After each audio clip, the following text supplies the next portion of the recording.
Hello दोस्तों, नमस्कार। मैं प्रतिभा पांडे स्वागत करती हूँ आपके अपने यूट्यूब चैनल स्टोरी जोन प्रतिभा में।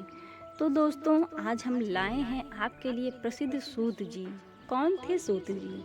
क्या आप इनके बारे में जानते हैं? अगर नहीं जानते तो हमारी वीडियो में लास्ट तक बने रहिए और हम आपको प्रसिद्ध सूत जी के बारे में बताते हैं कि ये कौन थे।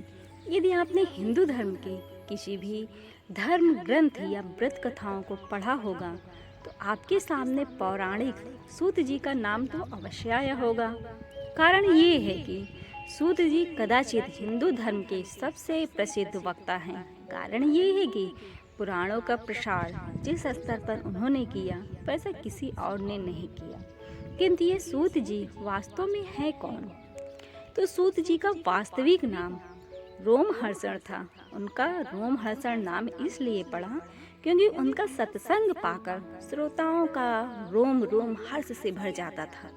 उन्हें सूत जी इसलिए कहते हैं क्योंकि वे सूत समुदाय से थे। उनकी माता ब्राह्मणी और पिता क्षत्रिय थे, जिस कारण वे सूत के रूप में जन्मे। हालांकि पुराणों की एक अन्य कथा के अनुसार उनका जन्म यज्ञ की अग्नि से हुआ था। एक बार सम्राट पृथु ने एक महान यज्ञ का आयोजन किया, जिसके अंत में सभी देवताओं को हविष्य दिया जा रहा था। ब्राह्मणों ने भूल से देवराज इंद्र को अर्पित किए जाने वाले सोमरस में देवगुरु बृहस्पति के हविष्य का अंश मिला दिया। जब उस हविष्य को अग्नि में डाला गया तो उसी से रोमहर्षण की उत्पत्ति हुई। चूंकि उनका जन्म इंद्र क्षत्रिय गुण और बृहस्पति ब्राह्मण गुण के मेल से हुआ था, इसलिए उन्हें सूत माना गया। तो दोस्तों, जब महर्षि व्यास ने महापुराणों की रचना की तो उनके मन में चिंता हुई कि इस ज्ञान को कैसे सहेजा जाए। उनके कई शिष्य थे, किंतु कोई भी उन सभी 18 पुराणों को संपूर्ण रूप से आत्मसात नहीं कर पाए। जब सूत जी किशोरावस्था में पहुंचे तो एक योग गुरु की खोज करते हुए महर्षि वेद व्यास के पास पहुंचे। आज ये माना जाता है कि सूत कुल के व्यक्ति को वेदाभ्यास का अधिकार नहीं था। ये बिल्कुल गलत है, क्योंकि महर्षि वेद व्यास ने रोमहर्षण को अपने शिष्य के रूप में स्वीकार किया था। उनके आश्रम में सूत जी की विशेष रूप से वेद व्यास के एक अन्य शिष्य शौनक ऋषि से घनिष्ठ मित्रता हो गई। ये दोनों महर्षि व्यास के सर्वश्रेष्ठ शिष्यों में एक माने जाते हैं। रोमहर्षण ने अपनी प्रतिभा से व्यास रचित सभी 18 महापुराणों को कंठस्थ कर लिया। ये देखकर व्यास मुनि तो बड़े प्रसन्न हुए और उन्होंने रोमहर्षण से उस अथाह ज्ञान का प्रसार करने को कहा। तत्पश्चात रोमहर्षण ने अपने गुरु महर्षि व्यास से अपने पुत्र उग्रश्रवा को उनका शिष्य बनाने का अनुरोध किया। उग्रश्रवा अपने पिता के समान ही तेजस्वी थे, जिसे देखकर व्यास जी ने उन्हें भी अपना शिष्य बना लिया। रोमहर्षण सभी वेद पुराणों का अध्ययन तो कर ही चुके थे। वे और अधिक ज्ञान प्राप्त करने के लिए परमपिता ब्रह्मा की तपस्या की। ब्रह्मदेव ने प्रसन्न होकर उन्हें अलौकिक ज्ञान से परिपूर्ण कर दिया। रोमहर्षण ने उनसे पूछा कि मुझे अपने गुरु से सभी पुराणों का ज्ञान प्राप्त हुआ है और आपने भी मुझे अलौकिक ज्ञान प्रदान किया है।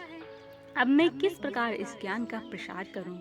इस पर ब्रह्मदेव ने उन्हें एक दिव्य चक्र दिया और कहा कि इसे चलाओ और जिस स्थान पर ये रुक जाए वही अपना आश्रम स्थापित कर इस ज्ञान का प्रसार करो।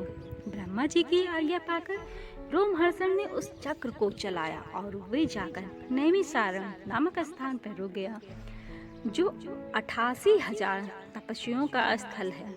इसी स्थल पर भगवान विष्णु ने निमिष आँख झपकाने में लगने वाला समय भर में सहस्त्रों दैत्यों का संहार कर दिया। इसी कारण उस प्रदेश का नाम नैमिषारण्य पड़ा।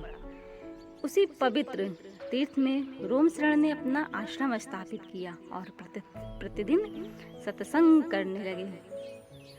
कहा जाता है कि उनकी कथा कहने की शैली इतनी रोचक थी कि मनुष्य तो मनुष्य, जीव जंतु भी उससे सुनने के लिए वहां आ जाते थे। उसी स्थान पर वे सूत जी के नाम से प्रसिद्ध हुए।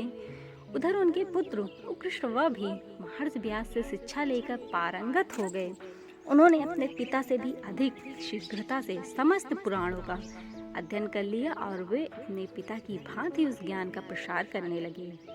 एक बार नैमिषारण्य के 88,000 ऋषियों ने महर्षि व्यास से ये अनुरोध किया कि वे उन्हें सभी महापुराणों की संपूर्ण कथाओं से अवगत कराएं। ये सुनकर महर्षि व्यास ने कहा कि इसके लिए आपको मेरी क्या आवश्यकता है। नैमिषारण्य में मेरे शिष्य रोमहर्षण हैं जो इन सभी कथाओं को सुना सकते हैं। आप सभी उन्हें व्यास पद पर आसीन कर पुराणों का ज्ञान प्राप्त करें। इस पर ऋषियों ने पूछा कि एक सूत को व्यास पद पर कैसे बिठाया जा सकता है। ये सुनकर महर्षि ने सभी को तत्व ज्ञान दिया और बताया कि योग्यता से जन्म नहीं बल्कि कर्म से आती है।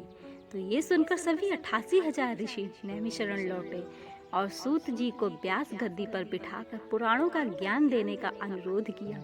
इस पर सूत जी ने 12 वर्षों का विशाल यज्ञ सत्र आयोजित किया, जिसे सुनने उनके बाल सखा सौनक जी भी पधारे और यजमान का पद ग्रहण किया। सभी ऋषि सौनक जी के नेतृत्व पर उनसे प्रश्न करते थे और सूत जी उत्तर देते थे।